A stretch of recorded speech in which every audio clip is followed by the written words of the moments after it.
मैंने कहा खैर तो है, वो कौन है? तुमने जेल बना रखी है जिसको तुम खाना देते हो इस तरह। मैंने कहा कि माँ को इस जहन्नम से निकालने का एक ही तरीका है कि मैं इस जगह से हिजरत कर जाऊँ। उसने अपनी माँ के ख़िलाफ़ रपट दर्ज कराई कि मेरी माँ जादूगरनी है और इसका इलाज किया जाए। तेरी माँ किधर गई है? वो तो हमें नज़र नहीं आ रही है कमरे के अंदर। उसने कहा वो ऊपर देखो। देखा तो वो पंखे के ऊपर चिमटी हुई थी। अस्सलामु अलैकुम वरहमतुल्लाहि वबरकातुहू। बिस्मिल्लाह वस्सलातु वस्सलामु अला रसूलिल्लाह। मुअज़्ज़ज़ नाज़रीन इकराम, आज का किस्सा ये आज से तकरीबन कोई 20-25 साल पहले रियाज़ के अंदर पेश आता है और इस वाक़े के रावी हमारे दोस्त अब्दुल्लाह अल-मख़ालद हैं। हमारे वो दोस्त अब्दुल्लाह अल-मख़ालद जो हैं वो अपने एक दोस्त से ये किस्सा बयान करते हैं और उनका ये दोस्त जो था ये अमर बिल मारूफ़ और नही अनिल मुनकर ये उसके अंदर काम करते थे। इसको अरबी ज़बान के अंदर हिस्बा कहा जाता है। वो कहते हैं कि हमारे महल्ले के अंदर माहौल बहुत अच्छा था। मस्जिद के अंदर अल्हम्दुलिल्लाह हम नमाज़ी आपस में घुल मिल के बैठते, गपशप लगाते, हाँ जी, नमाज़ें अदा करते, कुरान पढ़ते। कहते मेरे घर से कोई चौथा जो घर था, एक दिन मैंने देखा कि वो खाली हो रहा है। असल में उनके घर के अफराद ज़्यादा थे, घर छोटा सा था। कहते हैं वो घर खाली हो गया। हमें दुख हुआ कि ये लोग क्यों जा रहे हैं, इसलिए कि वो मुस्तकिल नमाजी थे मस्जिद के और हमारे उनके साथ बड़े अच्छे ताल्लुकात थे। खैर घर खाली हो गया, कोई 5-6 महीने गुजर गए। कहते हैं कि एक दिन मैंने देखा कि एक छोटी सी वानेट, हाँ जी, उसके ऊपर सामान जो है वो घर के अंदर मुंतकिल हो रहा है। कहते हैं कि मुझे खुशी हुई कि अल्हम्दुलिल्लाह ये घर फिर से आबाद हो गया है। एक नौजवान को मैंने देखा, तकरीबन 22-23 साल उसकी उम्र, बड़ा खूबसूरत चेहरा, और वो मस्जिद के अंदर आके नमाज़ पढ़ने लग गया। अब उसकी आदत, वो कहते हैं कि मैंने देखा कि वो लोगों से कतराता है, हाथ मिलाने से कतराता है। किसी को अगर उसको सलाम करते तो वो ज़्यादा से ज़्यादा वालेकुम सलाम, उससे ज़्यादा कुछ नहीं। कहते हमें थोड़ा सा ताज्जुब भी कि भाई ये नया आदमी आया है तो हमें इसको अपने घर में बुलाएं, इसके साथ गपशप लगाएं। लेकिन उसको जब भी हम थोड़ा सा अपने करीब करने की कोशिश करते हमसे दूर हो जाता। कहते कुछ दिन गुजरे तो हमने एक बड़ी चीज़, अजीब व गरीब चीज़ देखी, और वो ये थी कि उसके जो घर था उसमें खिड़की थी। कहते मैंने देखा उसने एक दिन खिड़की को नॉक किया, अंदर से किसी ने उस खिड़की को खोला तो इसके हाथ में खाने का शापर था और इसने उसको थमा दिया। कहते मैं ताज्जुब हुआ कि भाई ये कौन है अंदर, घर का यानी मालिक या घर में ये खुद रहता है, इसने मेन दरवाजे से अंदर जाके इसको खाना क्यों नहीं दिया है। कहते हैं कि अब तो मैंने कई दफ़ा मामूल बन गया, क्योंकि इसका ताल्लुक जो है वो अमर बिल मारूफ से था, नही अनिल मुनकर वालों से था। कहते हैं कि मैंने देखा कि वो नाश्ता भी, दोपहर का खाना, रात का खाना वो उसी खिड़की के ज़रिए देता है। खिड़की बंद हो जाती। मैंने एक दिन उससे पूछा, मैंने कहा खैर तो है, कौन हो तुम, कहाँ से आए हो? पता चला कि वो सऊदी अरब के अतराफ़ में यानी दूर इलाके का रहने वाला है। कहते उसने हमें कोई लिफ्ट ना कराई। कहते मैंने कोशिश की कि उसको अपने करीब करूं, लेकिन नहीं। मैंने अपने बीवी को कहा, मैंने कहा कि जाओ ज़रा दरवाज़ा नॉक करो, देखो अंदर कौन कौन है, कौन है। औरतों को आपको पता है बुरा थोड़ी सी आसानी होती है। कहते मेरी बीवी की, उसने जाके दरवाज़ा नॉक किया, बार बार किया, लेकिन किसी ने दरवाज़ा नहीं खोला।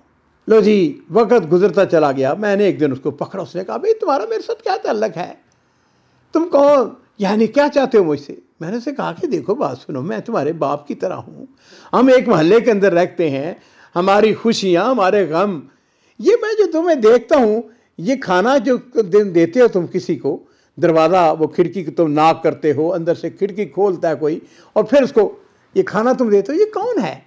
तुमने जेल बना रखी है अंदर, जिसको जेलों जैसे कैदियों को खाना दिया जाता है, इस तरह को कैद। उसने फिर मुझे ये कहा कि जी आप कौन होते हैं? मैंने फिर उसको समझाया। खैर एक दिन कहते हैं कि हम फजर की नमाज के बाद हम अशराक तक बैठे हुए थे, हम अकेले थे, कोई नहीं था हम दोनों के अलावा, मस्जिद खाली थी।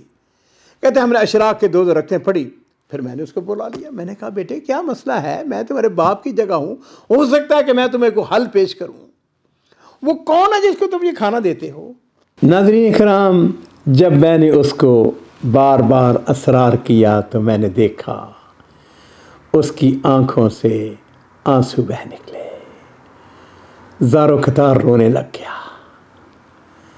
मैंने कहा खैर तो है, वो कौन है तुमने जेल बना रखी है जिसको तुम खाना देते हो इस तरह? उसने कहा माल असफ़ शदीद, वो मैं जिसको खाना देता हूँ वो मेरी माँ है, वो कोई और नहीं है, मेरी वालदा है। कहते हैं मैंने जब सुना मैंने कहा तुम्हारी वालदा है? उसने कहा हाँ। मैंने कहा इसका सबब क्या है? इस तरीके से क्यों? तुम अंदर जाके मेन दरवाज़ा खोलो और अंदर से जाके उसको खाना दो। उसने कहा मैं तुम्हें बताता हूँ कि मेरे हाल अहवाल क्या है। कहने लगा बदकिस्मती ये है कि मेरी वालदा जादूगरनी है, वो लोगों को काला जादू करती है। और हम जिस गांव बस्ती में पहले रहते थे, रियाज से कुछ 700-800 किलोमीटर दूर, वहाँ पर मेरी माँ के पास लोगों का तांता बना होता था। शैतानी काम करवाने वाले, जादू करवाने वाले लोग आते रहते थे। मैंने अपनी माँ को बड़ा समझाया। कहता है मेरा बाप जो है वो समझाते समझाते मेरी माँ को मर गया। उसको इतना जिन्नों ने और जो शयातीन हैं उन्होंने उसको इतनी तकलीफ़ दी। मेरी 3 बहनें थी वो भी मर गईं। मैं इसलिए बचा रहा कि अल्लाह की तौफीक से मैंने कुरान पाक को नहीं छोड़ा। मैं कुरान पाक की तिलावत, आयतुल कुर्सी, दूसरी आयात, फिर उसके बाद दुरूद शरीफ, फिर उसके बाद ये जो सुबह शाम के अज़कार हैं, इस वजह से। और कहता है कि फिर नौबत यहाँ पर पहुँची कि मैंने कहा कि माँ को इस जहन्नम से निकालने का एक ही तरीका है कि मैं इस जगह से हिजरत कर जाऊँ। कहते मैंने दरख्वास्त दी, मेरी दरख्वास्त मंजूर हो गई और मैं जिस डिपार्टमेंट में काम करता था मेरी ट्रांसफ़र रियाज में हो गई है और मैं यहाँ पे आ गया हूँ। कहता है कि मैंने ये किया कि मैंने अपनी माँ को एक कमरा में उसको मैंने लॉक करके रखा हुआ है, कहीं वो मुझे तक नुकसान ना पहुँचाए, कहीं लोगों को नुकसान ना पहुँचाए, कहीं शैतानी काम जो है यहाँ पे फिर ना शुरू कर दे। और इसलिए मैं इस डर और खौफ के बारे में कि कहीं मेरे ऊपर वो उल्टा अमल ना कर दे, मैं उसको इस खिड़की के ज़रिए उसको खाना दे देता हूँ। अंदर वॉशरूम बना हुआ है, वो वहीं रहती है। कहते हैं जब मैंने ये सुना तो मैंने कहा बेटे ये मसला जो है इतना छोटा सा तो नहीं है, इसके लिए तो ज़रूरी है बाकायदा गवर्नमेंट ने एक महकमा बनाया हुआ है। कहते मैंने उसको साथ लिया और अमल बिल मारूफ और नही अनिल मुनकर के उस शोबा में जो जादूगरों की सरकोबी के लिए बनाया गया है वहाँ के मदीर को जाके मिले। उसके जाके सारा वाक़या एक एक चीज़ बताई उसने अपनी माँ के ख़िलाफ़ रपट दर्ज कराई कि मेरी माँ जादूगरनी है और इसका इलाज किया जाए। कहता है कि फौरी तौर पर उसकी पर एक्शन लिया गया। मैं भी साथ था। हमने उसके घर गए, दरवाज़ा खोला, कहता देखा कमरे के अंदर वो तो नज़र ही नहीं आ रही। उन्होंने कहा जो हिस्बा वाले थे, उन्होंने कहा उसके बेटे से पूछा, उन्होंने कहा तेरी माँ किधर गई है, वो तो हमें नज़र नहीं आ रही है कमरे के अंदर। उसने कहा वो ऊपर देखो। देखा तो वो पंखे के ऊपर चिमटी हुई थी। खैर वो कहते हैं कि हमने उसके ऊपर अपना कंबल डाला, कपड़ा हम लेके आए थे अपना जुब्बा, उसको डाला। उसके बाल लंबे लंबे, उसके बाल, उसके नाखून बड़े हुए, इंतहाई खौफज़दा उसका चेहरा। और वो कहते हैं कि हमने उसको हथकड़ियाँ लगवाई और हथकड़ियाँ लगा के उसको महकमा जो मुतलका महकमा था उसके सुपुर्द कर दिया गया। नाज़रीन इकराम इस बात को समझ लीजिए कि जादू जो है ये बहुत बड़ा जुर्म है, ये कुफ्र है। मेरे माँ बाप कुर्बान हो, नबी करीम सल्लल्लाहु अलैहि वसल्लम की हदीस है जो सही मुस्लिम के अंदर है कि आपने इरशाद फरमाया कि मन अता अर्राफन फसअलहु लम तुक़बल लहु सलातुन 40 लैला। जो किसी अर्राफ के पास गया, नजूमी के पास गया, किसी जादूगर के पास गया और उससे जाके वो सवाल जिससे हमारे यहाँ सवाल होता है, बड़े अजीबोगरीब किस्म के सवाल करते हैं। नबी अलैहिस्सलातु वस्सलाम फरमा रहे हैं कि लम तुक़बल लहु सलातुन 40 लैला, 40 रातों तक उसकी नमाज कबूल नहीं होगी। मेरे अजीज़ों, मसला बड़ा मुश्किल होता है बाज़ औक़ात। अल्लाह ना करे किसी का बेटा, किसी का भाई, किसी का बाप, किसी की बहन, किसी की माँ वो किसी मुसीबत, इस तरह की गलत कामों के अंदर हमारी जिम्मेदारी क्या है? हमारी जिम्मेदारी ये है कि हम उसको समझाएं, उसके ऊपर वक्त लगाएं, और अगर वो नहीं समझते, अल्लाह ना करे किसी का बच्चा चर्स बेचता है, शराब बेचता है, गलत काम करता है, अजीजों कानून को खुद हाथ में ना लें, लेकिन जो मुतल्लिका डिपार्टमेंट है उनसे जाके पहुंचाएं। ये हमारी जिम्मेदारी बनती है, हमारे माशरे का ये भी एक हिस्सा है।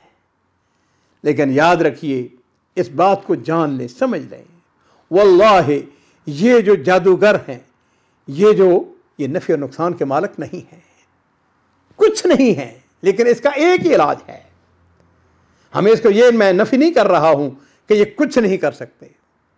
वह मिन शर्रि हासिदिन इज़ा हसद, पनाह मांगे दें, लेकिन उसका इलाज जो है वो कुरान पाक के अंदर है, सूरह बकरा के अंदर है। ये आखिरी जो कुल अऊज़ु बिल फलक, कुल अऊज़ु बिन नास, सुबह शाम के अज़कार, इसके तमस्सक करें, इंशाअल्लाह आपको ये नुकसान नहीं पहुंचा सकते, लेकिन इनके शर से अल्लाह ताला मुझे भी और आप सबको महफूज फरमाए।